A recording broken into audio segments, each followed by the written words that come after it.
এই ভাইজান তো অনেক ভালো একজন মানুষ, তাকে ঠকানো কি আমার ঠিক হচ্ছে? আমার মন তো চাচ্ছে না এই ভাইজানকে ঠকানোর, কিন্তু আমি এখন কি করব? আমার সাথে তো আমার বসও বসে আছে। এই নেন ভাইজান আপনার 3 কেজি টমেটো, এই নাও তোমার টাকা।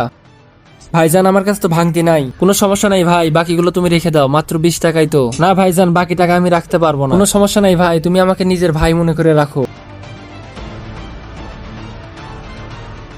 এই ভাইজানকে কি ধোকা দাও আমার ঠিক হলো? ভাইজান একটু দাঁড়ান। তুমি এগুলা কি করতেছো? জি ভাই, কিছু না ভাইজান, আপনাকে ধন্যবাদ দিতে চাচ্ছে। আরে ভাই, এখানে ধন্যবাদ দেওয়া তো কোনো কিছু নাই। না না, ধন্যবাদ দিতে চাচ্ছি না, আপনাকে কিছু সত্য কথা বলতে চাচ্ছি। সত্য? কিসের সত্য? আমি আপনাকে 3 কেজি না 2 কেজি টমেটো দিয়েছি।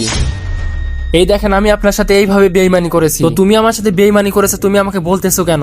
কারণ আপনি অনেক ভালো মানুষ, তোমাদের বলতে হবে না, আমি অনেক আগে থেকে দেখেছি।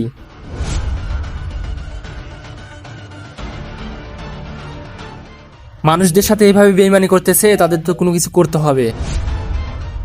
আমি চাইলে পুলিশকে বলে তোমাদের অনেক শাস্তি দিতে পারতাম, কিন্তু আমি চেয়েছি আমি তোমাদের ভালোবেসে তোমাদের ভুলগুলো বোঝাবো। তোমরা মানুষ হয়ে মানুষদের এমন ভাবে ঠকাও, তোমাদের কোনো লজ্জা করে না?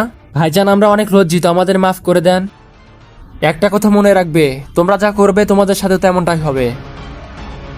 বন্ধুরা, দ্বিতীয়বারটা কেমন ছিল অবশ্যই কমেন্ট বক্সে জানাও, আর যারা চ্যানেলটা সাবস্ক্রাইব করো নাই তারা অবশ্যই সাবস্ক্রাইব করে দাও।